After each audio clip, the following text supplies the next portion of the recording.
Hello, ladies and gentlemen, and welcome to Underground Sports Pod. We are back with another episode 7 now, and I am Austin Yelton, joined by me with Jeffrey McNeil, De'Aaron Yelton. What's going on? And we're coming live to you guys to talk about another week of sports. And this week, yesterday, Phillip Rivers has announced that he is retiring from the NFL.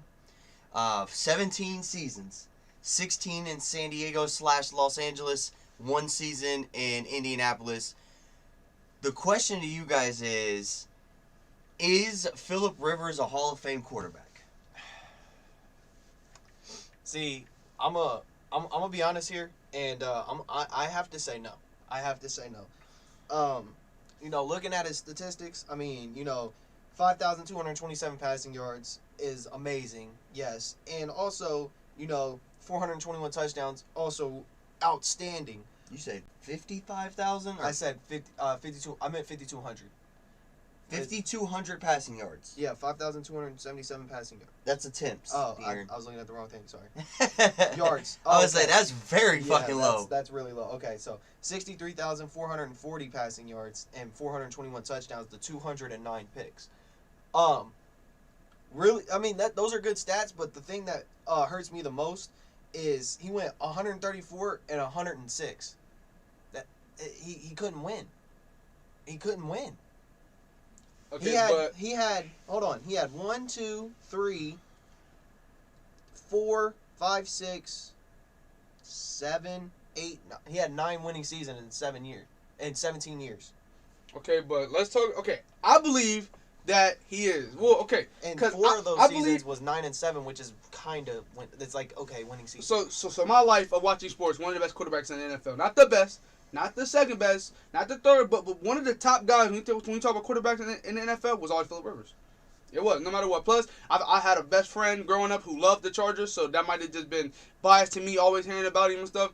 But I think he was a really good quarterback. He was. It's the teams he was on. That's like saying, say if Carson Wentz plays every single game for the rest of his career or whatever on the Eagles, he's not going to have a good record. He's not going to have the best record because of the team he's on, or a team or person who's played for the Jets that just went this season, who only won 2 games. You got to think about the teams he's on. Not everybody walks into a room and has the Chiefs. And you also got to think of what era he played in. Right, he played in a tough in era. The AFC with Peyton Manning, Tom Brady, Ben Roethlisberger, and he couldn't beat him. Yeah, that's what I'm saying. Like those, and they but all he three was of able those to played for good compete. teams. He was able to compete. When's the last time you go, you know what? The San Diego Chargers or the LA Chargers, the team from top to bottom, offense and defense is outstanding. Never. 2009, I remember that year because that was the year that their offense amazing, defense amazing, and special teams was losing them their big games. Okay, so in 17 years... Wait, who was it on defense? It was Antonio Rogers Cromartie and Cromartie, Junior Seau. Who's it? They had that star running back so too. In 17 years, 17 years. You're telling me 1 season in 17 years he had a good team. You can't say he was an amazing quarterback. They was loading up, and in 2009 is when they had their big pop. But his first 4 years in the league is when they his 4th year in the league. I think they drafted LaDainian. And Junior Seau signed his second year. Bro, you can't talk about they was building that team, so they were good. No, let me talk. His first year, he only had 8 passing attempts. That's what it's saying. And so you can't talk about his first 4 starting years. Then because his first year in the league, he's behind future Hall of Famer Drew Brees. And that's the other thing I wanted to point out. The last time somebody took over for Drew Brees was Phillip Rivers, who's a great quarterback, bro. You put Phillip Rivers in his prime on this Chiefs team. He wasn't a great quarterback. I just don't think he's a Hall of Famer. I believe he's a Hall of Famer because he was able to change games. He was able to impact games. He was able to win football games that weren't winnable. He was able to do things that majority average quarterbacks cannot do. He is that next step to a great quarterback who deserves to be in the Hall of Fame. He is. Bro. I'm trying to tell you, if he was on the fucking Chiefs, you would say that. Mm-hmm. If he won games, you would say that. Peyton Manning, Peyton Manning, why he look good? He won. There's only one Tom quarterback. Brady if Tom Brady has 0 rings right now, would you say he's great of all time? No, the fuck you wouldn't. No, nobody would. Nobody would even say he's decent.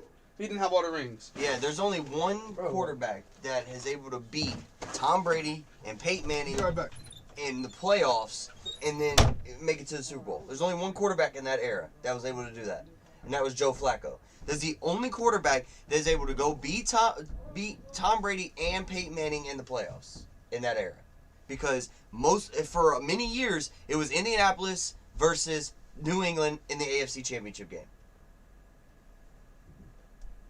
That's true. I get what you're saying, and he's a great quarterback, a really great quarterback. He's just not a Hall of Famer because not number 1 or 2. I would say top 5 though. You look at a quarterback is clutch. They got to win the big games, and looking at it, he went 5-7 in the playoffs.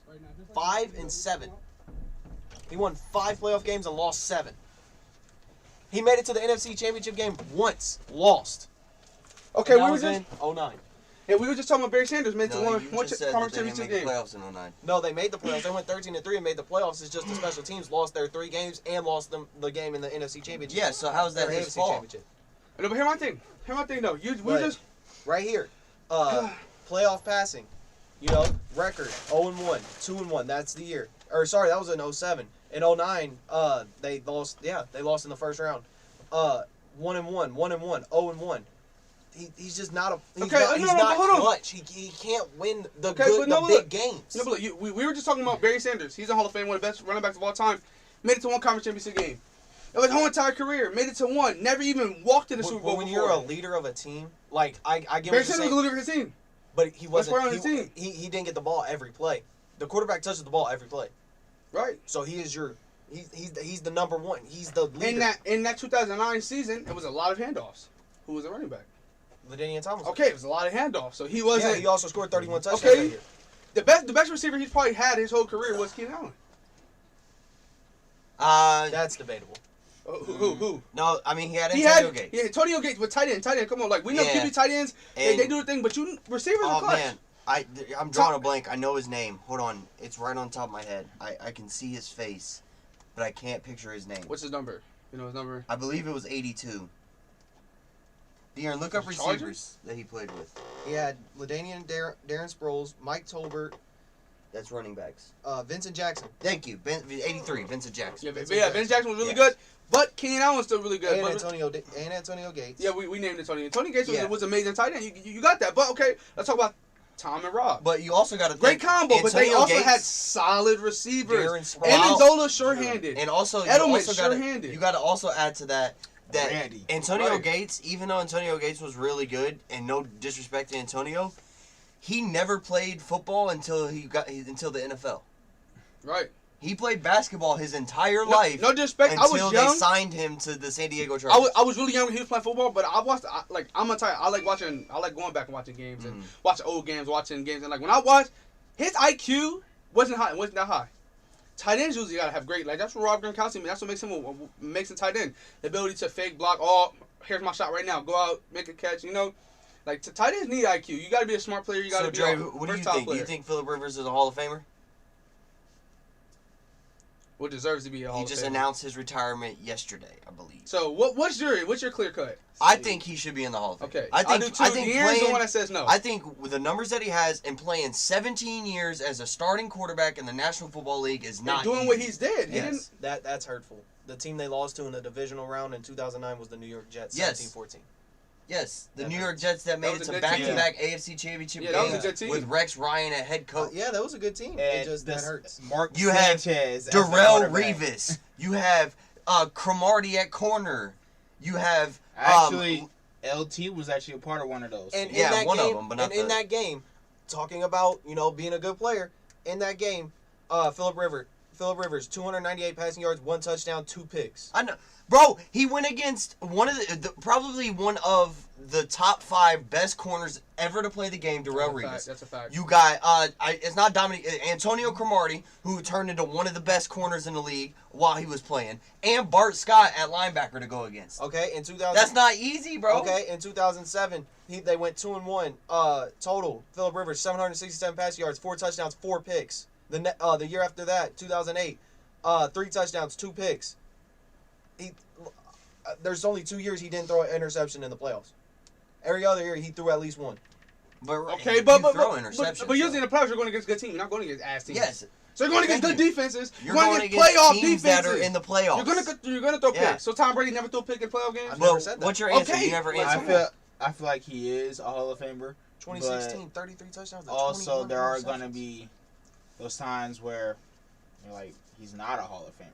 Because he did make some mistakes that shouldn't have been made. But he did have a great career all throughout. Yeah. Okay, I got this. Hold on. He had 3 years with 20 or more interceptions. Okay.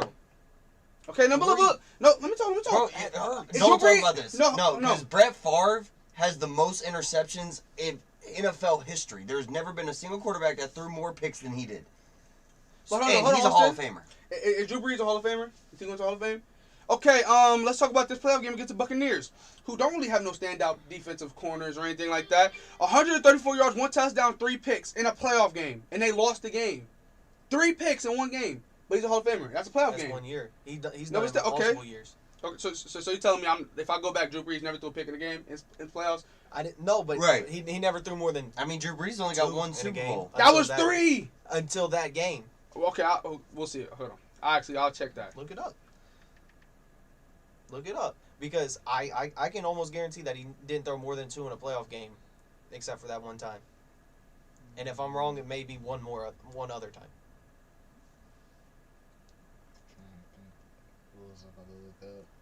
That was something I was about to say too, but I just completely blanked on it. No, yeah, bro. He's definitely a Hall of Famer, bro. I don't know. He might not be a first ballot, but I do think he's a Hall of Fame quarterback. Yeah, he is. Yeah.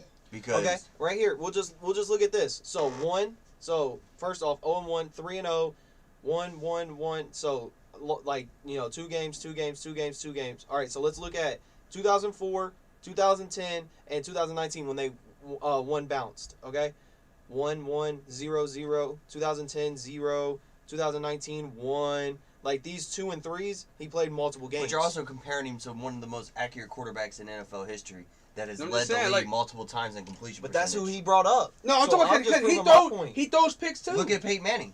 Right. What's Peyton Manning's playoff stats? Because I know Peyton Manning's first 3 playoff games, he threw 5 picks total in those 3 games and had a passer rating of like 30. Did I spell it Bro, I'm trying. Yes, it's an E. Yeah, I'm trying to tell you, like, wrong? he's a franchise quarterback. I mean, not franchise. He's a Hall of Famer quarterback because he didn't have no standout, crazy, amazing teams. Never have, never will. 2-1. So 1999, 2000, 2001, interception 0-0-2. So he threw 2 picks in a game in 2002. No, what?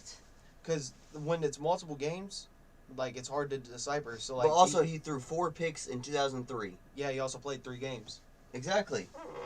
So that's wild card, divisional, and but you were just talking about because Phillip Rivers played 3 games, and he threw 4 picks. You literally just said that. Yeah. No, but I also y'all misheard the first thing I said, because if you go back and look, yeah, he threw 4 picks there. In 3 games. Peyton Manning did the same I didn't see thing. that. Okay, yeah, you guys are right. And then I Drew like Brees threw 2 3 picks in 1 here. game. Yeah, Drew Brees threw 3 in 1 game alone. I wasn't paying attention to that. Yeah, he threw that Sunday against Tom Brady. Yeah, that's and what the I'm saying. Bucks. And let's be honest, Threw who the 3 fuck did the Bucks have defensively besides David? Devontae David. Which is a linebacker who I bet money didn't get those picks. Right. Who do they got? I have the rookie. What, they have Hargraves, right? No, rookie. Hargraves is The in rookie. Oh, no, the they're rookie. Houston now. They have the rookie. No, no. Antonio. No, but those aren't Pro Bowlers. Those aren't, Yeah, solid. I mean, I wouldn't say they're even solid. I mean, the like, Tampa Bay they're Buccaneers decent. defense has been very suspect all year. all year long. They have. But sometimes The they best- do amazing, and then sometimes they do. It's like No, it's a back and forth linebacker. with It's a them. linebacker. The They have a best- good linebacker core. They definitely do. Yeah, that's the best They core. got 5 good linebackers on that team. Well, solid. It's like one game they'll catch ball like out. 3 picks and fucking ball out, and then the game after that they give up 56 points and fucking 750 passing yards, and it's like, what the fuck happened? Like, okay, let's look at Tom Brady's Patriots team. He had a great tight end. Like, Phillip Rivers, but he also had amazing receivers around that. He had, well, not amazing, but he had definitely sure-handed, great route runners. He had an amazing slot receiver. Like they always had a team, and he always had a decent to good defense. When, like if we look at the Chargers teams, they had really good offense. Defense is ass. Like I said, the one year that they had good both, 2009, they had good both. They lost in the first round, but they're not losing. They weren't losing to teams they shouldn't have lost to. No, but it wasn't. That's what I was gonna say. Let me see your phone. It wasn't that they lost because of the offense or the defense. It's literally, if I remember correctly, they missed like 3 field goals. Like 2 of them got blocked. They missed another one, which they make any of those games tied. They make 2 of them, they win that game because they lost 17-14. Yeah. And then I think they took a kick return back to the back for a touchdown and stuff like it was literally the special teams. Like if they just didn't play with the special teams, they had a better chance of winning. No, yeah, but we all know special teams are still part of a team. It's exactly. Football. Exactly. At the end of the day, like you got it was literally coach, their special fucking team. But he also, Phillip Rivers is 5th in all-time passing yards. He's Come 5th. on now. He has the 5th most passing yards in NFL history. Which means let's just count it out here. Okay, Hall of Famer, right? Kerry Collins is a Hall of Famer, right? No. Okay, so Hall of Famer, Drew Bledsoe. Joe Flacco's not a Hall of Famer. No, I was talking about Dan Fouts. Oh. Warren Moon, Hall of Famer. John Elway, Hall of Famer. Nah, I love Joe Flacco, bro. Eli Manning, Hall of Famer, would you say? Yeah. Yeah. Yes. Yeah, okay. So he Well, hasn't been inducted yet, but that's not a football Dan question. Marino, yes. Hall of Brett Fame. Favre, yes. Peyton Manning, yes. Tom Brady, yes. Drew Brees, yes. Wait, is he above all of them or under them? He's under He's under. It goes Brees, Brady, Manning, Favre, Rivers, Dan Marino. That's an amazing core right there, and every single one of the quarterbacks are Hall of Famers. Yeah. For a reason. You know what I want That's to a point Hall out? of Fame quarterback. You know how we was talking about the league is changing today, the top 5. Not known for running the ball. What you mean? What? If you look at the top 5 quarterbacks, like we're always talking about, like, you know, RPOs, scrambling quarterbacks are the way. No. That's what I'm saying. I was just thinking. I was thinking in my head. I was like, they're not all. I was like, if you're a Hall of Famer, when your game is passing the ball, that's all. You're not really a dual threat. You're not really get out the pocket. I mean, we've seen Drew Brees do it some. We've seen Aaron Rodgers. He did it in his career. You know, I'm not saying Phillip Rivers never got rushing touchdowns. Probably got a lot. But when you look at him, he's a big guy. He was an in the pocket passing quarterback. For them quarterbacks to do what they do, they're Hall of Fame for a reason. They definitely are. Like, it's like, to me, I feel like it's easier to go against a quarterback who's just gonna stand there. It is. It's but very easy. They still tore their asses up. So that's why they're Hall of Famers for a reason. That's why I feel like Phillip Rivers is definitely a Hall of Famer. He was a great quarterback. Right. He was entertaining. The Colts were not bad. I'll give y'all at all. The Colts were just good. I'll give y'all that. You guys have changed my mind. I believe that Phillip Rivers will be inducted. Now, and the reason why is because while y'all were saying that, I'm still thinking in my head and looking at this year where he threw 4,000 passing yards. With the team he had, bro. Yeah, with T.Y. Hilton ain't T.Y. Hilton no more. T.Y. Hilton's old as dirt. Pittman came out of nowhere. Mm-hmm. In my opinion, Zach Pascal was doing decent. Doyle. And then Paris Campbell. Yeah. Like no, the only Pro Bowler was Jack Doyle was a one-time Pro Bowler, and T.Y. Hilton, who doesn't play like he played. No, yeah, I don't know what I don't know. Those are the 2 only Pro Bowlers that T.Y. he had. Hilton just fell off the face of the earth. Pittman, I don't think Pittman even made it to now the he's a Pro great Bowl receiver this though. year. I love like T.Y. Hilton was my guy. For I love this celebration. Bro. T.Y. Every time you record, he do the T.Y. No. That shit was nice. Phillip Rivers actually rushed for 609 yards in San Diego. Well, but I also know that for -8. Yeah, like I know that I want to say he still threw 4,000 passing yards with -8 rushing yards. I want to say after his 11th, 12th, or 13th year, one in that area, he stopped wearing cleats. He just wore flats. He wore literally shoes that had no soles on the bottom because he knew he wasn't running. So he just he never wore cleats for the last 8 years or something. You know like what that. he's gonna get in? What he should be inducted into though? There's 2 places he's gonna get inducted. The Don't Hall say of the Fathers, bro. And the second one is the Hall of Trash Talkers, because that motherfucker trash talk. He didn't give a fuck who you were. You could literally be Deion Sanders primetime, and he'd be like, "You fucking shitty, bro. I just threw that ball way over." He was because he was one of the best trash talkers that never cursed. He never said a curse word. That's true. Yeah. And that's you're good bad. on your skin. Yeah. That's worse. He ain't even cuss. But he's trash. He talking shit to you. He ain't even cussing yet. Yeah, he's talking trash to you because he's not even talking shit. Like, that's another word. He's talking trash. We brought up Tom Brady and Drew Brees.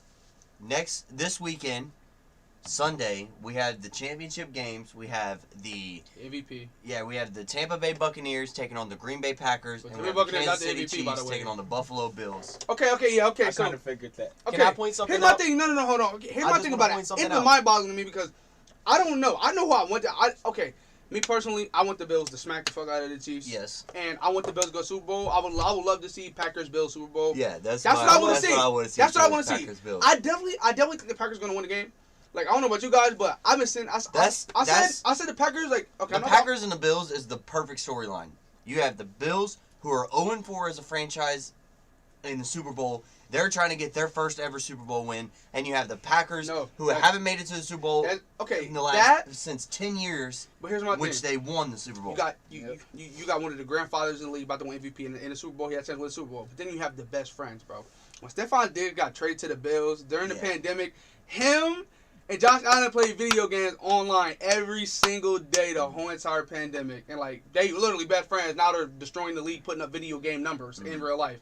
Now, so I love that, and I mean stat wise, yards wise, Stephon Diggs the best receiver in the league, right? By receiving yards. Right. But the thing I wanted to point out before everybody started talking was you have Patrick Mahomes, 24 years old.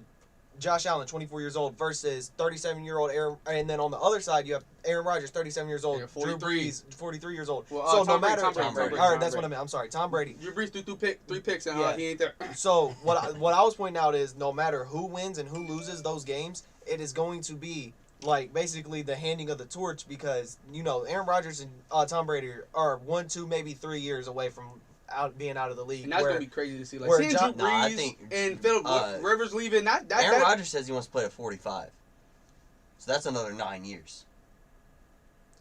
8 years. Okay, no, but what's the game? Okay, here's my thing. Here's my thing that I've been saying. Okay, so you guys know I think Devontae Adams is the best receiver in the league. Not everybody agrees, but I believe that. But best route runner in the league, I'll give you that. Yeah, but my thing is that that's not the bread and butter. That's not what just won them their game. Last week. That's not what. I mean, he still scored 2 touchdowns, but that's not what won him the game. No. My thing is that it's that backfield. I said they got 2 runners, but they got 3. Dylan, head first. I'm gonna run your ass over every single play. You can't tackle me. You got Williams, who he's just like that, but he's shiftier. He's really, really shifty. You cannot tackle him in open field. And then I can catch it. I can run it. I can throw it. What you want me to do? Feel me? You got the GOAT, the other Aaron. Feel me? The other Aaron I thought Jones. you were just talking about Aaron Rodgers. No. Because he can catch the snaps, he can run for touchdowns, and he can throw the ball. No, I'm talking about the 3 running backs they got. That is a trio that's hard to stop. They're not Kareem Hunt and Chubb, but to me, it's better. They're better because of the fact that it's 3 of them, and they all can do their thing. I still believe that Aaron Rodgers is a fucking low-key running back because when he has to, that motherfucker will run. We saw it. We saw it though. He did it. He did it. I want to ask this: is the Green Bay Packers running back core is just like how we saw the 49ers were last year? Yeah, they had 3 running backs. Telvin and Raheem. Yeah. So that's hard to Breida. Oh yeah, no, and they also had young McKinnon too. Yeah, that's technically forward, but McKinnon didn't really play. That's hard as fuck to stop. No one is. No, the crazy part is you got no one is. Who's Kareem Hunt and Nick Chubb? They're sitting at their house eating cereal right now. No, but I ain't gonna lie. Tyreek Hill is the best receiver I've ever watched in my life. Well, speaking of the Cleveland game, so I don't understand the aspect of. So the hit on I want to say it was Nick Chubb.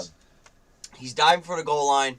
He gets hit, fumbles the ball, goes out of the back of the end zone, and is a turnover. And Kansas City obtains possession. I've seen a lot of people saying that rule needs to be changed. That should not be a turnover. What are your guys' thought process on that? Wait. No, you keep that the same because it makes sense. So, what would you call it if the ball goes out of the back of the end zone you're trying to score in? Is it a touchdown now? Because then I'll just run and then fucking bowl the ball. Here's why people are saying that. Well, no. Because the fact of the matter is, it was targeting. On Juice when he dove and got hit in the helmet. Yeah, that was Juice. I'll get it. That is.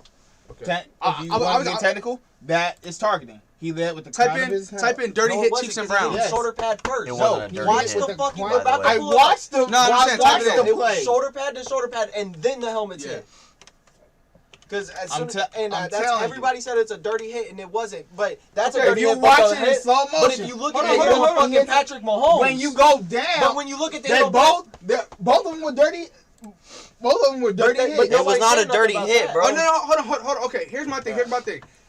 As a guy who's literally played varsity defense, I've got 1,000,005, target. I've literally went helmet to helmet. I used to love going helmet to helmet. That's my favorite thing. I love my ears ring. You get that real clank. That was my favorite fucking part of playing defense, is hitting somebody helmet to helmet. That was my favorite part.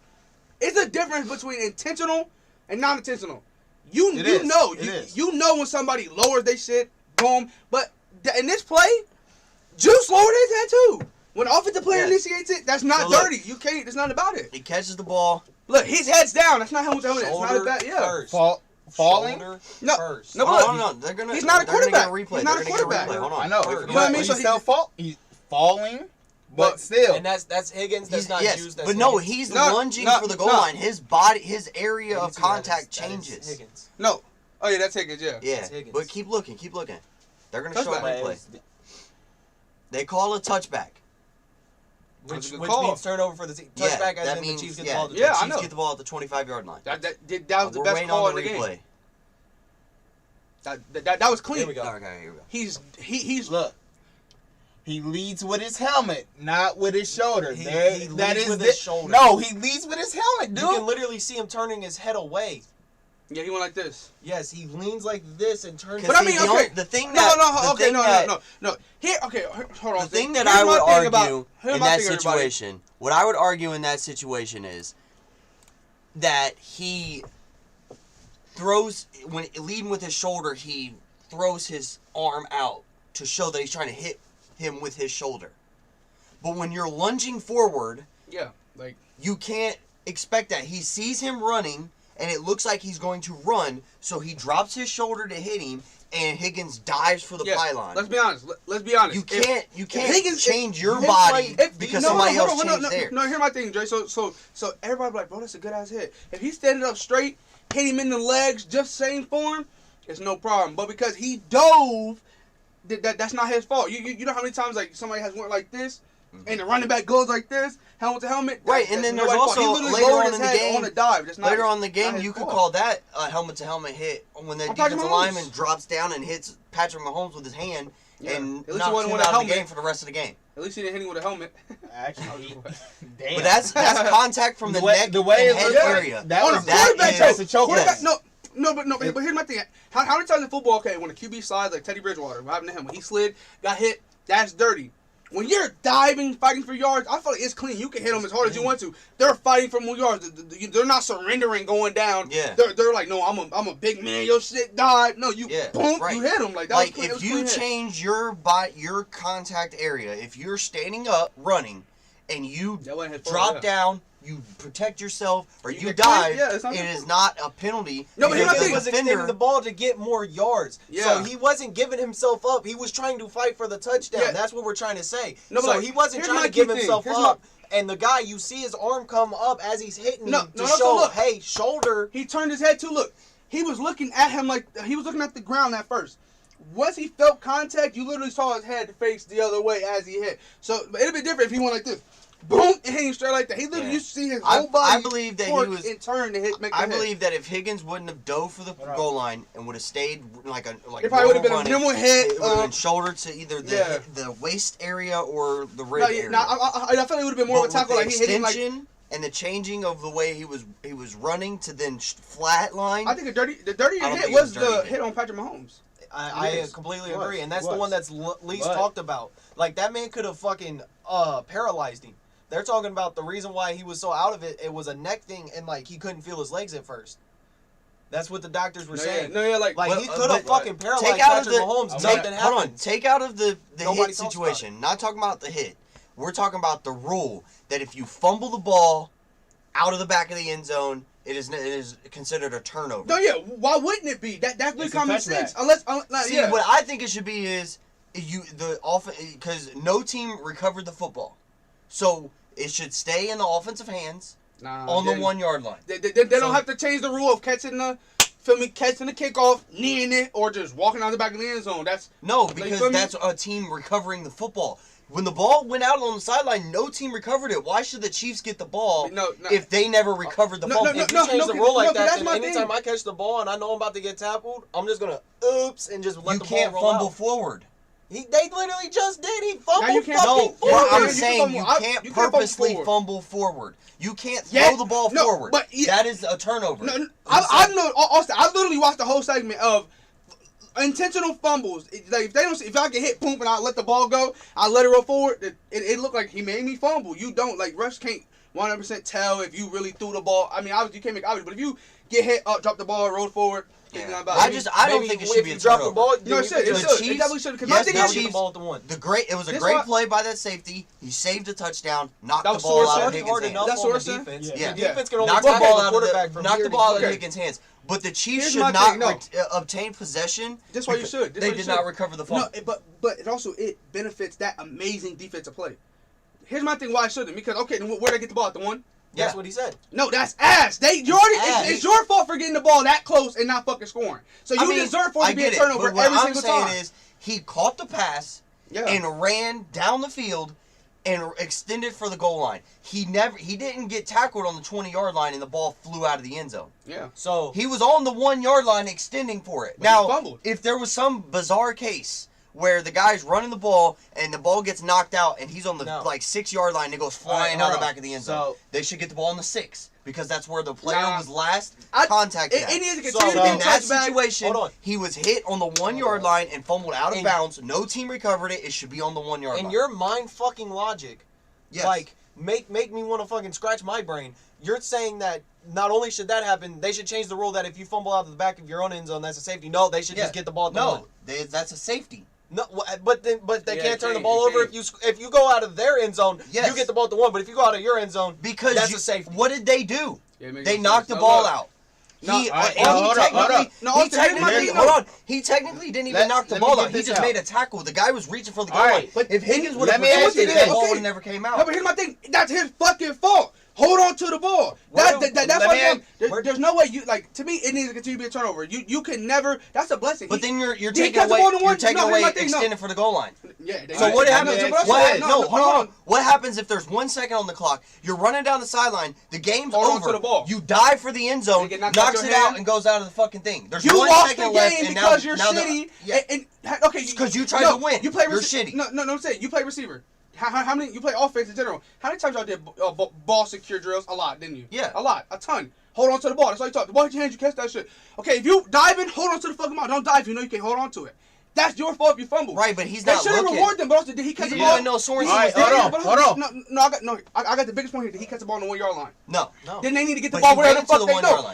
No, but exactly. So he shouldn't get it there. He went all the way there and fumbled. No, like I said, he should get either whatever he caught it or wherever they started at. It should just be a incomplete pass. It should not be on the 1. What I think should happen. It should not be on the 1. Yes, because he ran to the 1. Now, like I said, he fumbled. That's his fault for fumbling. Like I said, if for some weird way he caught the ball, turned upfield, he was on the 4-yard line, and the guy punched it out, and it flew out the back of the end zone. Okay. They should get it on the 4 in that situation because that's where the runner was. No, but that's contacted. He was contacted on the 1-yard line. No, to me that makes zero sense in my logic because okay, the ball got forced out of your hands. If you drop the ball by yourself, you deserve for it to be turned over every single time. If the other team recovers it. No, if it goes, if because the Chiefs didn't do anything. I want to bring this up. And the nearest player to the ball was a Browns player. So if that was a live ball, the Browns would have recovered it because no Chiefs were there. But still, so why should the Chiefs get the ball? Rule needs to stay. There's no fucking way. Bro, there's no way. I'm gonna run to the 1. Oh shit, I'm not about to score. Throw it in the back of the end zone or hit fumble. I roll it. It rolls out the side of the end zone. That should be turnover. If it's an intentional fumble, that's a turnover anyway. But you don't know if it's an intentional fumble. How do you know if it's a catch? You gotta establish rules. All right, let me ask you this: when the Seahawks had the Legion of Boom, Calvin Johnson caught the ball, was extending it. Cam Chancellor came out and punched the ball. He punched the ball out of his hands. Fumbled in the back of the end zone. It's a touchback. So is that the same thing as here? Yes. They both fumbled the ball. No. Yes, because it's a touchback. But did the Seahawks fall on the ball in the end zone for a touchback? Okay, he punched the ball. So why should the Seahawks recover? Why should the Seahawks get the ball if they did not recover it? That's like saying no, because like what happens if like the dude fumbles and the fucking hold on, the fucking defense is trying to recover it, and slippery football. And, like, he fumbles on, like, the 1 yard line, and, like, there's fucking 16, 17 fucking defensive players. I know there's not supposed to be that many on the field, but the fucking coach is trying to recover it, too. And it goes out the back of the end zone, and all the fucking defensive players run, and they get the ball at the one. No, that's what happened. That was happening in real life. If I fumble the ball, if I fumble the ball on the 50-yard line, and the other team kicks it out of the bounds, they don't get the ball. I get the ball back.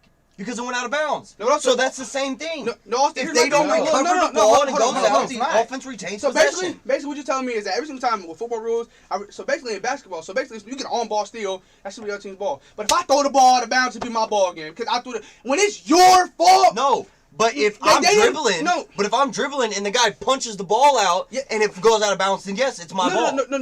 You're not getting analysis. When you get the ball stolen from you, that's not your fault. That's better defense than it is offense. So I'm saying, but if you fuck up and you no look pass, throw it out of bounds, that's your fault. Yes. Same thing with the fumble. That was his fault while he fucking fumbled. He let go of the ball. His fault. Have stronger hands. You should not. There's no way you should benefit off of mistakes. In but football, you're saying like if I'm going for a layup. So you're saying like if I go for a layup, right? I go for a layup and the defender hits me on my arm and the ball goes flying out of bounds. And you lost and the ref doesn't call foul. It's their ball because you was the last one to touch it. Or yeah, I get that. But that's not right. No, it definitely is right. But if I go for a layup and the defender smacks my arm and the ball goes flying out of bounds, they don't call a foul and they say it's the other team's ball. That's right. I mean, yes, that's basketball. According to basketball, I'm saying that should not happen. You haven't talked to happen to me. I'm saying what would you feel like that call should be if you're going for a layup and the ball gets knocked out and the guy hits your arm, not the ball. That's a foul. You take then off. You gotta shut the fuck up. So you're like, bro, they just fucked me over.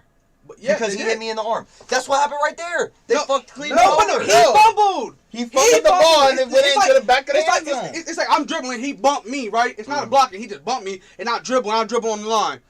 It's my fault while I dribble on the line. But I'm like, no, he touched me, bro. Give me the fucking ball. No, you look dumb as fuck. Now if they call blocking foul, then you get the ball. No, but I'm saying, if they caught targeting, he would have got the ball back. But they didn't. True. There's no flag on the play. Well, Clean play. I just feel like he fumbled the ball. Like I feel like if the field was extended, like 10 yards extended, and the ball would have been would have been in play, Cleveland would have recovered that fumble. No, I agree so with they got punished for no reason. This isn't Canadian football. This is the NFL. He fumbled the ball. Okay, so why did the Chargers lose that game? That game was talking about. Right, and it was mistakes, right? Yeah. It was his mistake why he missed. That's what football is all about. Who plays better, smarter, who has more fundamentals. If the person who makes more mistakes lose the fucking game. You should never get rewarded for making a mistake. When you make a mistake in real life, did your mom and dad whoop your ass? They tell you good job. They whoop the fuck out of you. You get punished for making mistakes. Right. You should get punished for making a fucking mistake. I agree with everything that you're saying. But what I'm saying is, if any other place, if I am running the football and I fumble and the ball goes out of bounds, I keep the ball. But if I fumble in the end zone, the other team gets the ball. Close. It's your fault for getting that damn close and if fumbling the ball. It should be like that every single time. So you're telling me he should have not tried to score a touchdown? He should have. He did. And also, listen to the time. It was like a minute something left. It wasn't like 1 second left. We also got to. You have Nick Chubb and Kareem Hunt could have punched that bitch in. Right, but also, if you look at it like this, also, he doesn't see Sorensen across the field. He's not looking. He don't know where he's at. No. He sees the goal line to reach for the end zone. No, you can't say that. He definitely knew he was there. You wouldn't dive for an open field. No, the fuck, you would run in. But he's falling down. That's why he's diving, because he's falling forward. No, but still, but once again, he fumbled the ball. It was his fault why he fumbled. He should have held on to the ball. He catches it at the 5, runs, reaches for the goal line, and David Njoku were to recover the fumble if that was extended. Right. Why does Kansas City get the ball? The other team doesn't even react. Fumbled. Like I don't. But you also gotta understand I don't see why. Like that makes so much sense. He fumbled the ball. Like he did it. You know, you should never in a million years get ever rewarded because he tried to make I didn't say rewarded. I just said it should go back to the 1 yard line. That's not a reward. Okay, so basketball, if I throw you a lob and you miss the dunk and to go out of bounds, that's a turnover. No, but once again, he went for the extra play. He tried to get that touchdown. Just like we tried to get the flashy play. We tried to get the lob. We got a mistake. The ball turned over. That's sports. But also, don't fumble. Don't fumble. That should be a turnover. But if you throw me the lob and I go to dunk it and the guy fucking hits me in the top of the head and I drop the ball and it goes out of bounds. No, but also, you ain't making no sense. You were just saying how clean of a hit it was. Now you're saying, oh, he hit me. That's why I fumbled. You can't say that. Yes. Is it clean or is it dirty? It was a fumble off the hit. It wasn't a dirty hit, but he fumbled because of the hit. If Sorensen doesn't hit him, he holds on to the ball.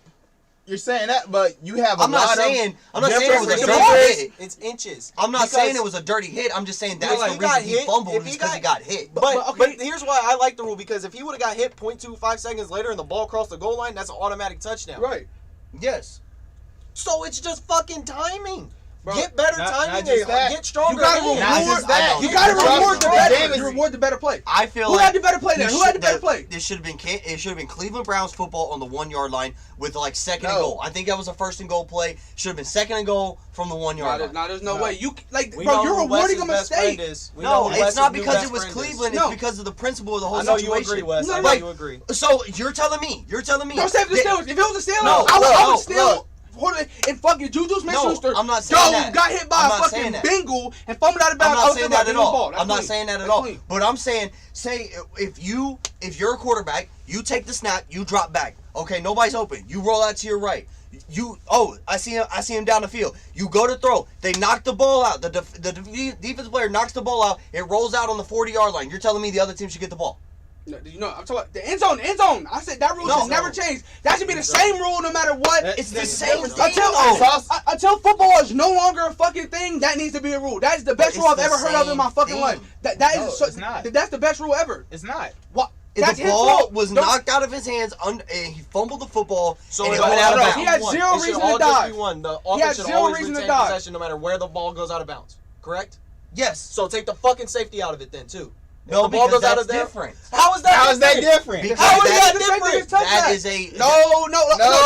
Look, when the ball goes out of their end zone, it hurts them because that's a mistake in their end zone. It needs to be so they shouldn't be able to run away down, throw it out the back of the end zone, or fumble out the back of the end zone or whatever. And then oh my God, they get the ball in one now. Also, if you also talking about the Seahawks, they had a play where the guy punches the ball out, the ball goes to the back of the end zone, Bobby Wagner walks over, taps it out, so that way it goes out and they get the ball on the 20-yard line instead of the 1 yard line. That's a fact. That's football.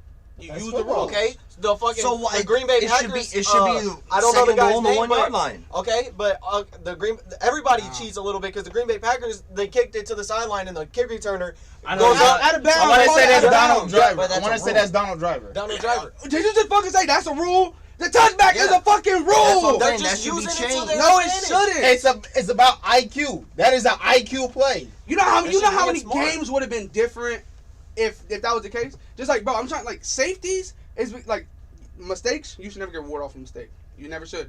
When you throw a bad pass, I never said you should get reward off. That's a mistake. Oh, so fumble not a mistake now. I said you should. I'm saying you should never get a reward off a mistake. But you should not. The other team shouldn't get reward off some lucky ass shit where the ball happened to roll out of the bounds. That was a good defensive play by him. Yes, it was a good defensive play. He needs to get rewarded. But if the ball doesn't roll out of bounds, so David Njoku recovers it for a touchdown anyway. I'm confused. So that was a bad play. So Source makes a mistake. It was a bad play. He made a great play, right? Yes. Great needs rewarded. You get a great grade, you get rewarded. Mommy, dad take you to dinner. Hold on. You get F, they beat your ass. Hold on. That's life. Hold on. When you make a mistake. Let me explain it a little bit better than Austin's trying to explain. I know what he's trying to say. I get what you're saying, but my thing is that, okay, like I said, this would be better. Okay, he found out back then they get the ball back where they started. Not all the way at the one. Right, but then that negates the reception and the run afterwards. Right, don't fucking fumble. Austin, that's what I'm saying. No. Hold on. That was a legal play. He made a good catch, ran the ball. He was extended for the goal line. But it makes sense that fumbling literally, like, when you fumble, you know how many times, like, the best player on your team at fumble, he's on the bench for the rest of the game because he fumbled. Fumbling isn't something that just cute, oh, you fumbled, it's good. No, that's a turnover. You never want to turn the ball. Whoever turns the ball unless it goes out of bounds, and it's not a turnover, except when it's in the end zone for some reason. But if they make that rule and you get the ball at the one, that negates, that means defensive players inside the 20-yard line should just go to the sideline and let them play. Based on your guys' logic, if I'm a receiver, or if I'm a corner, the receiver's running the route, and I tackle him while he's running the route, that should be pass interference. But if the receiver's in the end zone, and I tackle him while he's running the route, it should not be pass interference because he's in the end zone. No, you're not making no sense. No, you guys are saying it should be different. Where's the mistake at? No. Where's the mistake at? There is no mistake. Fumbling the ball is a fucking mistake, just like an interception. Making a mistake, you should never get rewarded. He is getting rewarded because they didn't know how to ball at the 1 yard line. So why in the fuck should him fumbling get the ball to 1 yard line? Like there's no ball unless it rolls out on the one to the 1 yard line and it rolled out of bounds. Don't like in the regular play of game. If he would have fumbled, don't fumble. Don't fumble. You would have reached. Don't fumble. But what I'm saying is, if he would have reached from the 3 yard line and knocked it out, and it would have went out on the 1, they would have got it at the 1. Exactly. That's the rule. But why not just give it to the 1 when he fumbled out of the end zone? Touchback makes sense. It'll forever make sense. Let me finish what I was trying to explain at first. Okay, so if you institute Olsen's rule into the NFL, that means that if the fucking offense is inside the 20-yard line, the defense should go to the bench, get some water, and just let them play offense only. And the reason why is because anytime they get close to the end zone, and you have that thing where if they fumble in the end zone or if they fumble, they get the ball on the 1. They get the ball on the 1. That means that they could just they're running. You get hit and they can intentionally fumble. I didn't say they get the ball on the 1. I said they get the ball where they were last contacted at the fumble. So if you fumble at the 4 and it rolls out of the end zone, you get the ball at the 4. Exactly. Because he was at the 4. But they're still close. You don't have that chance. But that's the same thing. Red zone turnover. But if they keep competitive, bro, but it keeps the game competitive. If the guy gets tackled at the 4 yard line and he goes down, they get the ball at the 4 yard line no matter what. If he at the 4 yard line and he fumbles out of the end zone, what did he get the ball at the 4 yard line just like he would have got tackled. He fucking fumbled. Fumbling is a problem. Don't now you're saying you're making fumbling good. You're making fumbling good thing. Fumbling is never a good thing. Fumbling is a turnover. Hold on. You're instituting unless coaches will be like, if fumbling is not a turnover unless the other team recovers it. But still, you don't want to fumble the ball. You never want to fumble the ball. If the Chiefs don't recover the ball, they should not get the ball. Okay, so hold on. I remember Taiwan is running back. Anybody that plays Taiwan, you watch this. You can text anybody in here and let them know. Our running back fumbled twice in one game. Best running back on the team. The ball they didn't recover at all. They did not roll out of bounds every single time. He still got his ass chewed out for fumbling the fucking ball. He still had to do hella sled pushes at practice. He had to do hella bear crawls. And on top of all the bear crawls, sled pushes, he did nothing the whole entire week but ball secure drills. Hold on. We have a comment here from Wesley Green. Let me read it to you guys. The hit is still what upsets me. I say instead of the fumble rule, the rule keeps things balanced. However, helmet to helmet should be reviewable. Yeah, I agree with that. Even after you look at it, they would have still kept the call the same because the extension of the shoulder, the turning of the head, if they would have reviewed that, that would have been a helmet to helmet. No, depending on what view. No, that's now the view we saw in that replay. That would have the way he was like. They would have called that. Right, but also, that's what I'm saying. Yeah, they would have. The referees wouldn't have saw. They don't care about the shoulder. They saw a helmet making contact with a helmet. That's all they look at. They look at the Trevor Lawrence tackle in the the Ohio State Clemson game a few years ago. Trevor Lawrence had the ball. He saw, I believe it was Sean Wade. It could have been somebody else. I think it was Von Bell maybe running at him. And he ducked his head like this. They went helmet to helmet. And even though he ducked his head, they kicked old boy out of the game because it was helmet to helmet. Yeah, that's all he looked at. No, but West is not wrong. He's not wrong. Every time it's helmet to helmet, it should be reviewable. Yes. It definitely should. I agree with that 100%. And also I agree that the rule keeps everything balanced. Like it makes. But see, I think they should change that rule. He changed his area. Even though it was helmet to helmet, there should be no penalty there. Because Higgins dove. Yeah. You can't, if I'm running at you full speed and you change, I can't change me. Right. That's not fair. If I'm running at you and I see you running, so I go to make a tackle and you drop down, that should not be a penalty against me. But then again, there's a lot of shit that's not fair because like the QB sliding. Same thing when the QB sliding, you dive in the right QB as he slides, and you get a fucking target and you kick out the game. Changed. Right? I know. But I'm saying if he's already started his slide and you take him out, that's a flag. You guys also look at no. He was diving for the end zone. Oh no, you can't. Okay, defenseless is when somebody slides. When they're or like they drop. That's defenseless. He's initiating contact. He's fighting for more yards. It is legal to hit him in those situations because he wants more. He's going for more. If you call that defenseless, that's basically saying Sorensen should have seen him get at the 2 yard line and just go, it's a touchdown. No. As a defender, you're not going to do that. Right. You're going to try to make the tackle Same thing for with your your team. rule. No, it's not. Because with that, you're making coaches go, okay, listen up. Not hit him. No, offensive coaches, listen up. If you're anywhere close, with 5 yards or closer to the end zone and somebody's about to hit you, let them hit you pop the ball out and kick it out the back of the end zone. Why is that a thing? Why is that a thing? Because I didn't say it should automatically be at the 1 yard line. If you would fucking listen and open your goddamn ears and not just fucking see, he's interrupting me, not fucking listening. That's the whole fucking point. No, but still, you get the ball. You get the ball when you were contacted. If I have it and you say, okay, kick it out of the end zone at the 5 yard line, guess what, fuckhead? You get it at the 5 yard line. No. But you're still closer. No, but it would have been the same thing if they'd have just tackled his ass. Why is that a thing? Okay. So if you tackle, if you tackle me and bring me down at the 3 yard line, it's the same fucking thing as if I throw the ball in the back of the end zone. So what's the fucking difference? Why throw it out of the back of the end zone? Just hold on. You're getting the ball at the same yard line. No, okay. That mean you make no fucking sense, bro. You make literally no sense. No, but also, okay, nobody would have fucking thought that the rule if you kick the ball out of bounds would have been used against teams. It does. I gotta take my jacket. Teams use rules that we never would have thought of. He didn't lead with his helmet. He led with his shoulder. Okay. He only hit Wes, with his helmet. He needs to go on fucking Discord. No. Now, Wesley, okay, Wesley. Look, no cap, bro. Here's my thing.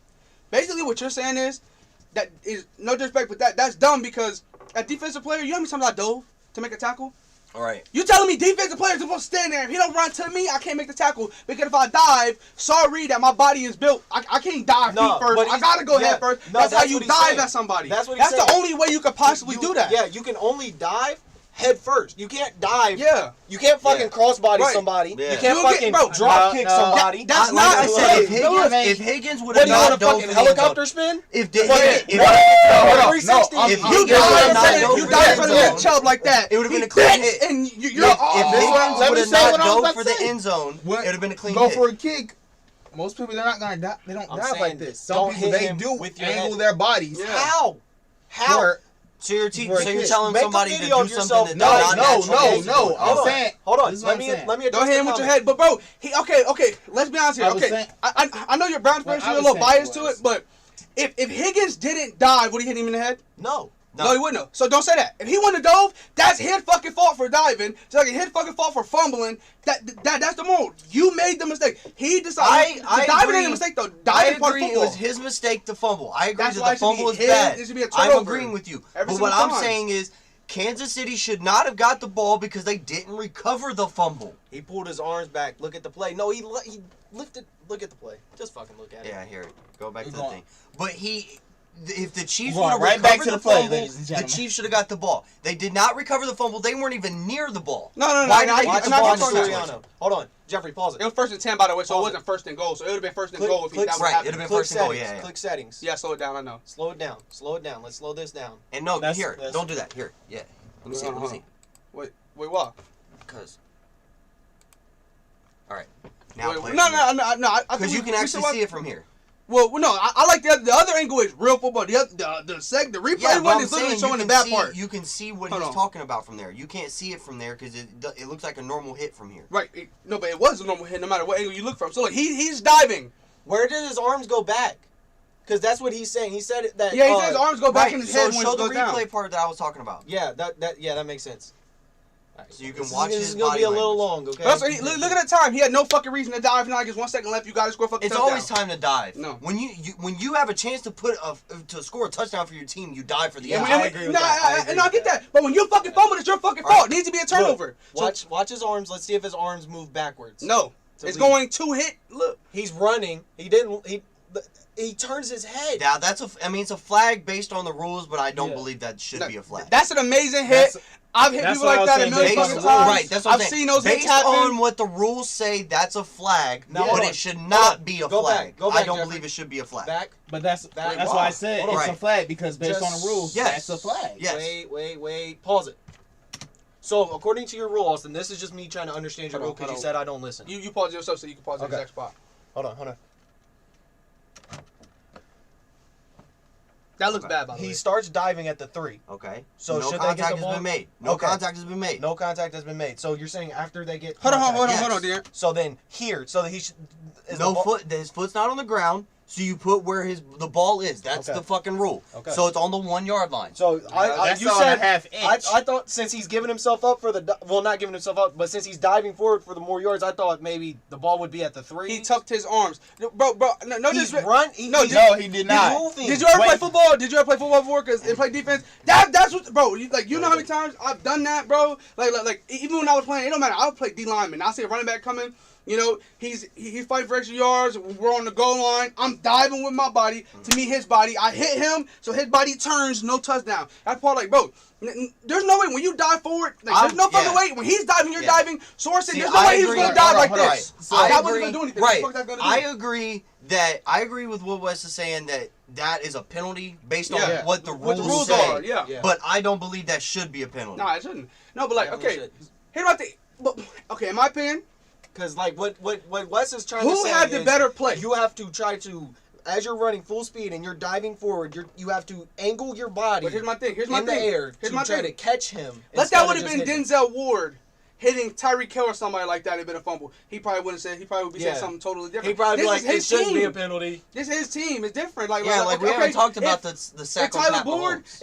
If Tyler Boyd, if Tyler Boyd was diving out like that, Austin, and fucking hold on, and Minka, that's always a fucking ad. Minka hits him. You hear me, Austin? Say, I'm with you. Say Tyler Boyd dives out and Minka Fitzpatrick makes that play. Mm-hmm.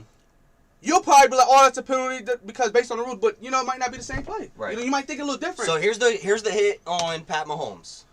Oh shit. Yeah, we got this at 0.5 speed. Let me put this in normal speed. All right. Bow. All right. So is this dirty? And I'm gonna be real. Yes. That is contact around the head and neck area. Yes, that is 100% dirty. Not just Hold on, that. wait for the replay. Keep Here's my thing. Here's my thing. No, respectfully, bro. It's a quarterback. It's different. You can't hit a quarterback when you look at his legs, bro. True, but also the fact of he turned his whole fucking head around, bro. Not just that. It looks like he's going for a fucking. Bro, that's a gator roll on his neck. Yeah, he's trying to go to a sleep roll. Bro, he just fucking gator rolled his helmet. Here goes. Yep. Helmet first. And arm around the neck. Gator rolls with his head. And Gator rolls with his head. Led with his head. Yeah, so he leads with his head. Okay, he did pull his arms back, but he did worse. He wrapped his arms around his neck. Mm-hmm. No, he was in the Gator rolled. Yeah. In Wes's terms, he was still in the motion of running like what is it? Sorensen. Thank you, Sorensen. Was still in the motion of running as he said he pulled his arms back. He was in the motion of running, so his arms did come back. Yeah, he said it was. I guess he's saying it was a dirty hit. Okay. Like that's my thing is because he gator rolled. That was the dirtiest hit of the game. Now look, so once again, if that was on the 1 yard line, Patrick Mahomes would have fumbled, no flag, and went out the back of the end zone. It's Brown's ball. But also, I don't believe that he did that on purpose. No, the tackle on Pat Mahomes was not a purpose dirty hit, but let's it was. Be honest. People don't get. Well, it could be debatable, but here's my thing, Austin. Do you know how many times? Helmet to helmets, but people have got it. Yeah, you don't know what that guy's. Hold on. Jerry, you don't know what that guy's thinking. You don't know if he's going. Oh yeah, I'm about to choke slam Patrick Mahomes. No, he was probably like. You're right. He was low, and Patrick Mahomes got low as well. I want to say this: Travis Kelce told after the game the Browns after the hit on Patrick Mahomes, they're like, "That's what we do. That's what we do." Okay. Well, yeah. So you're telling me? Well, no, you can't say that. No, hold on, dude. No. Before you play, hold on, wait. No, before you play, I got a point I got to make right here. All right, bro. Big Blue, we went 1-9. We ever lose the games. When somebody make a big hit, we down 30. We down 0-30. That's what the fuck we do. We losing, but that's still what you say. That in hit their opinion. That's a big hit. That wasn't purposeful whatsoever. That was not on purpose. But you know how many times people got ejected for targeting even though it wasn't purposeful? You know how many times I got a personal foul and stuff like that for shit that wasn't intentional. Right. All the time. That's part of right. We with you. Yeah. I doubt this was intentional. Right. We're with you with that. Look, this is what I. Oh no. Okay. Here's my thing. I want to see one thing. But I'm saying and if I see this proves my point. If this happens. It's over, bro. It's over. If this happens, it's not a dirty hit in my opinion. I want to explain what I'm trying to make the point of here. Why I don't think it's a dirty hit. Like, intentionally dirty. Like, obviously, it's a dirty hit. It's not intentional. Once again, if Patrick Mahomes would have got perfectly fine, probably wouldn't have been. Nobody would have said it was dirty. Let's keep it a buck. Like, hold on.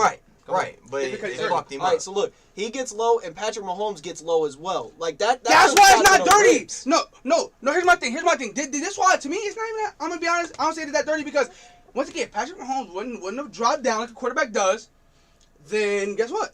That was not a dirty hit. Yeah. He wraps up his body. Yeah, that's a rip shot.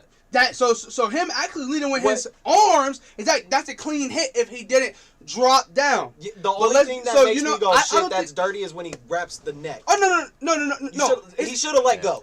You can let go. That's a penalty play. That's the part. No. That's why I'm saying that's a dirty hit. No, that right there, that's a penalty play every day of the week. We pause it. That's the part that I'm saying is a dirty hit. Initial hit, nah. But once you put your arms around the quarterback's neck, and then Mac Wilson also said several times that it wasn't him. The best one that he said was the one person goes, "How could you?" Basically, he to put it in easy terms, he said, "How could you hit Patrick? Like, how could you hit a quarterback like that?" Essentially, and he goes, and he was like, "On purpose," and he was like, "It's not on purpose. I just hit. Like, he was like, I just hit hard." That was his response.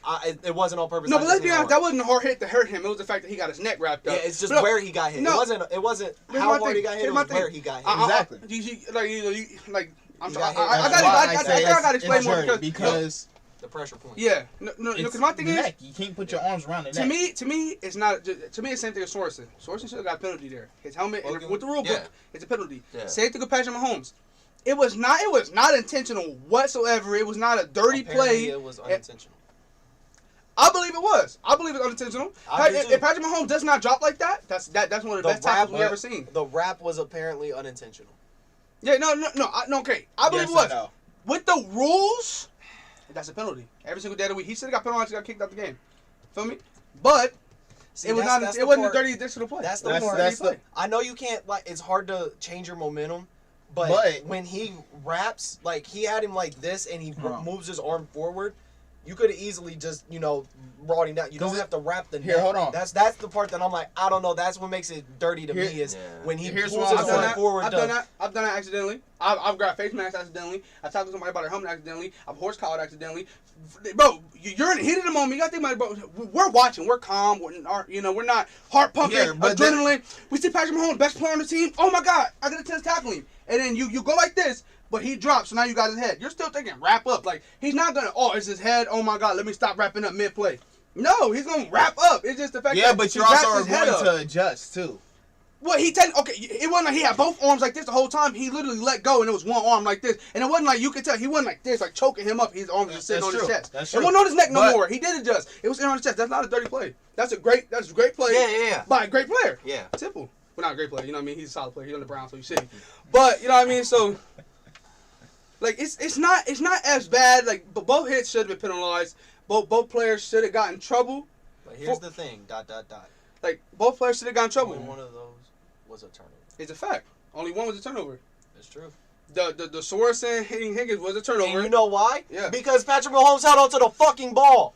No, but here's the thing. But also, in the rule book, if he would have fumbled and rolled out of bounds where he was at, it wouldn't have been a turnover. You can't say held onto the ball because Higgins didn't fumble. Bro, my God. Well, listen. I'm about to get tired. So you're telling me if I hit you and you got the ball and you fumble because I hit you, you still didn't fumble? Listen. That's still your fucking fault no matter what. Juke me. Let me finish. Juke me. Don't let me hit you. Let me finish what I was saying. And then you don't fumble. That's your fucking fault. Let me finish what I was saying, though. I'm not saying that. If you let me finish.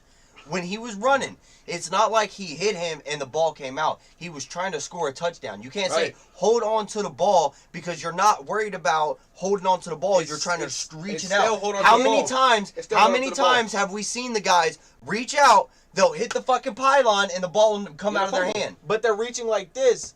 That's what he did. Higgins was reaching like this. No, he reached with one hand. No, he reached that too. He had to. He had to. I didn't see two hands on the ball. Yeah, but anyways, even if he had two hands on the ball, you're getting hit while your arms are out. Why don't you run full speed and dive? I'll come at you and hit and see if you hold on to the football. You can't make it seem like he was running over ball security all day every day. You can't make it seem like he was just running and the guy punched it out. Oh, hold on to the ball, put two hands on it. No, he was reaching for the goal line. He had to. But anyway, But once again, don't fucking make you know the risk diving. You know the risk. Yes. You know the risk. Right. I'm saying when you shoot somebody, you know the risk. When you shoot somebody on GTA, the reason I brought this up, they can come back and shoot you on GTA I brought this up you know hold on. I brought this up because De'Aaron said. I brought this up because De'Aaron said Higgins needs to hold on to the ball. It do, but I still smell that shit. Anyways, I brought this up because De'Aaron said Higgins needs to hold on to the ball like he lost it trying to run. No, he tried to score a touchdown. I would rather try to score a touchdown than worry about holding on to the ball. No, okay, I get that. He's reaching for the goal line. But like, here's my thing. You don't get tackled there. You go on down. You down at the 1 yard line. You got Nick Big Bad Chubb come in the game. He's gonna get the touchdown. Yeah, he's going to. Okay, 100%. but also think about it like this. But you play defensive. Don't ask me the question. You gonna be salty. You gonna be salty when you ask me the question, by the way. Okay. Go ahead. You play defensive line. You scoop a fumble. You're running down the sideline. Okay. You have a chance to score. Yep. You're telling me you would fall down on the 1 yard line to give your running back the chance. But to guess score. what, Austin? If I fumble, it's still my fucking fault. I'm still mad at myself for fumbling. It's still the other team's ball. It's still a turnover. There's no way I should get the ball on the 1. No, that's my fault. But I was trying to get the touchdown. Right. It was my greed. I'm saying you personally. I'm saying you personally. I'm saying you personally. While you're running, you're thinking in your head, okay, I'm near the goal line. You still not getting I see this guy right here. Also, let me just fall down. Let me fall down on the 1. 0 sense with No, I promise you. listen to what I'm saying. You're running down the side. You scoop a fumble. You haven't scored all year. You're running down the sideline. Right. You have a chance to score. You're telling me you're not gonna reach for the goal line. But you're not listening. Oh my God, he get around the applause. You trying to score a fucking touchdown. He fucking fumbled. That's a mistake. That's a turnover. He should get the ball every single time. I don't believe in my opinion, if you fumble the ball, here's my thing. If you fumble the ball and you're on a 15 and rolls out of bounds, you need to be the other 10 points. You shouldn't fucking fumble. That's what I believe. Don't fumble the football. I don't believe Hold on to the ball. If he wouldn't, he's doing too much, in my opinion, trying to do too much. He's a young receiver. He couldn't do shit because he had Odell majority of his career there. And he had Juice, who's doing all the fucking work. Peoples Jones, who's over him. He's literally the last fucking resort. He's trying to be greedy, trying to make a play, fumble the fucking football, and need to be cheese ball every single day. I don't believe he was trying to be greedy. I think he was trying to help his team that was losing at that point. He was trying to score a touchdown. And he fumbled. I gotta say this. I agree. The fumble rule should remain. Nah, I don't agree with that. I feel like if the other team doesn't recover, I'm just saying if I'm running down the field and I fumble the ball and it lands on the ground, right? Who should get the ball? We're out on the ground. Is it still in the field of play? It's in the middle of the field. Who should get the ball? Whoever recovers. Okay. Then why is it different when the ball goes out of the end zone and nobody recovers it? This is the question I want to ask. We're talking about rules, bro. Like rules that we never made up. With your rule, okay, so you're running. Ha! Bam! Ball gets knocked out. Defense recovers. They're running down the field. Oh, they go for the dive and it gets hit out and it goes out of the back of the end zone. Does the other team get the ball? No, the defense gets the ball wherever they were contacted. That's a horrible rule. You can't have a rule like that. That makes zero sense. If the ball goes, it don't matter if you knock the ball out, it's our ball. If you dive and you fumble, it's our ball. If I knock the ball, it's our ball. That's a rule. That's fair. That's how football is. And even as a Browns fan, I think that fumble was on Higgins. He had the ball. He dropped the ball. That's your fucking fault. So if you fumble the coach, I'm mad at you. Oh, he hit you, Austin. You good? I'm not mad at Higgins. In that situation, as a head coach, I'm not mad at Higgins. I'm mad at the rule. That's why you're not a head coach right now, then. Because he's trying to score. We're losing 16-3. Right. He's trying to score a touchdown to bring it within 6. Why am I going to punish that? But you're not talking about the fumble. Because I'm pissed. You just fucking fumbled. I'm mad as fuck. I'm mad as fuck. But if you're in that situation and you're on the 3-yard line, you see the goal line in your sight, you're gonna reach for the end zone. You talking about coach? I'm pissed. As a human being decision. You just fucking had the ball. You don't score touchdowns anyway. No, exactly. That's why I said no, because I would fall. Because I don't care about even as a coach. I've never scored a touchdown. As a head coach, I'm even more pissed than I would if I fumbled it by myself as a player. If I was a player and I fumbled it, I'd be more mad as a coach. And be 100%. You just had the ball and you fumbled it. I don't care what you guys said. Be 100% honest. We know. Listen. Be 100% honest. And if you're not honest, I'm gonna be upset. If Higgins would have caught that pass, turned upfield, seen Swerson, and ran out of bounds on the 1-yard line, everybody would be like, "What the fuck is he doing? You got to score a touchdown right there." I wouldn't have. I ain't gonna lie. No. I've seen that a lot. That happens a lot. What are you talking about? He was right there. He's trying to score. Your boy is known for that. DeAndre Hopkins. You know how many times he runs out of bounds not to get tackled? A lot. I'm not saying in a normal game. No. I'm talking about at the goal line. What did at the goal line, you're reaching for the goal line, bro. What did Brian Westbrook do? People do that all the time. He broke free and was gone down the middle of the field. Dropped at the 2-yard line because he knew that's going to win. I know it's a different situation. He was winning the game. But would he have dropped at the 2-yard line if they were losing 16-6? Yeah, he would have won it. No, he would have went into the end zone. But he was 20 yards ahead. But I wouldn't be mad at But they were winning the game. You made your Austin. You see that? No. And you run out of bounds. They were winning the fucking game. Best players on our team that can score touchdowns running the ball, and you run out of bounds. So you're telling me if you're losing 20-10. No, and your running back you're breaks making a the 60-yard touchdown run. No. You I'm want him not to run talking out of about that. bounds I'm not so that way talking- he don't fumble. Austin, you're making the wrong fucking point. We talking about the fumble. We only talking about the fumble. That's the only part we're talking about. Now, hey, No, he said Brian Westbrook falling at the 2-yard no, line. no, That's what I was yeah, talking But about. then I the went game. back and I said I wouldn't No, be mad Dan, at Higgins stop. if he ran out of bounds. Yeah, when I he saw, wouldn't. No, I would have been mad because no. he's trying to reach for the fucking goal line. No, okay. I am Here's my losing thing. the game. It is a playoff game. I am losing. We have a chance to score a touchdown. But you I'm still- trying to fucking score a touchdown. No. Wait, hold on. It's over a minute something left in the game. I mean, a minute in a 40 half. left. Yeah, it's like a minute 40 left in the half. By In the the way. game. Mm. In the game. And also, if you In go the out of half. bounds, In you the go out of half. bounds. No, The it's clock. the second quarter. It was It the second quarter, yes, yeah. in the half. The You still clock. have If you two go out, extra hold quarters. on, stop. If the clock stops, you still got two of the best running. You still got the two best running back duo in the league, and the clock stops. okay. The clock fucking stops with a minute 40. You can have Bo Jackson and you can have Barry Sanders in my backfield. If I'm on the 1-yard line, I'm trying to score a touchdown. No, but I get that, Austin. But I agree with you on that. I can dap you up on that. I agree with you on that. But you're not listening to the actual facts. The facts is he fumbled the ball. That's his mistake. It needs to be a fumble every single day of the week. It needs to be the other team's ball. He fumbled the ball. Simple. All right, hold on. Let me make sure your volume's working. Yeah. It's literally that simple. Hello? All right. Hold on. Go ahead. Can you hear us? No, Turn it. You gotta turn the volume up. I think his volume's down. What? You can hear us, right? Yeah. So here's the thing. Turn it down a little bit. I agree that it should be a fumble. I agree that the fumble rule should remain in place because that makes it much easier to try on defense. Okay, I entirely agree with the fumble rule. Even as a Brown fan, I say Higgins, for God's sake, touch the ball. Oh no, okay. Here's my thing. What's the NFL?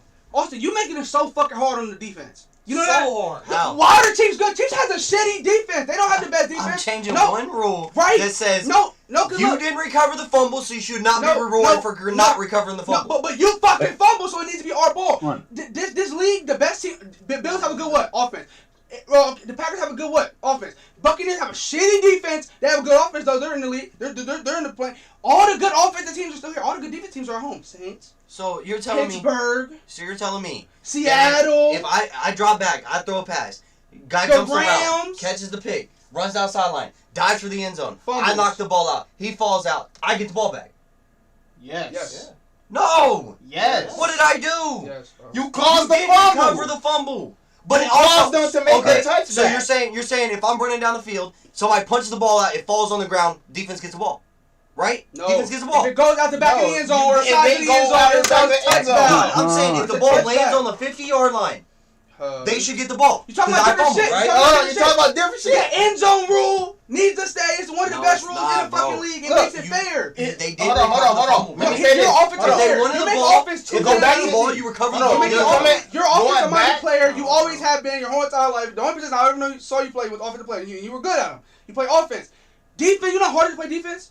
It's really hard to play defense. You gotta stop whatever the team wants to do. I played defense It's, before. but I'm saying it's extremely way harder. The NFL is never offense. The only teams that are live or they have better offense and defense. Am I right or am I Quarterback, wrong? you can only The tackle four from teams. here to here. Austin, the 4 teams. Fucking- The 4 teams. yeah. The 4 teams that's left. All don't really have that good of a defense. Got good ass okay, offenses. yeah, I'm all with the you. good defenses are home because how I'm fucking agreeing with everything you're saying. you're making it too easy. You're making it too much easier for the offenses. I don't yes, believe that. Yes, No, yes, yeah. you are. If No, the ball goes out Austin. the back of the end zone, it needs to be the I other feel team's like ball if every the single team, time. I feel like Yeah, if hold the on. team doesn't recover the fumble, they shouldn't get the ball. All right, no. Here, going back to your. Hey, Hey, these are the complete opposite. If no teams recover the football and it goes out of bounds, he feels like Here, the we'll other just team split should the get ball. difference. We'll Because just split the you difference. fumble. We'll just split the difference. They Don't should fumble. if you fumble out of the end zone, when you're trying to score a touchdown, just make it a live ball. Whoever recovers it, that's when you decide if So it's what on the the fuck board. is the point for out of We got- bounds? Hold on, we I'm got saying five in the end zone, Nah, it makes no sense. whoever What's the point out of recovers bounds? it, I'm saying whoever recovers it, it's either on the City one rule. or a touchback. City All right, rule. hold on. We got 5 people,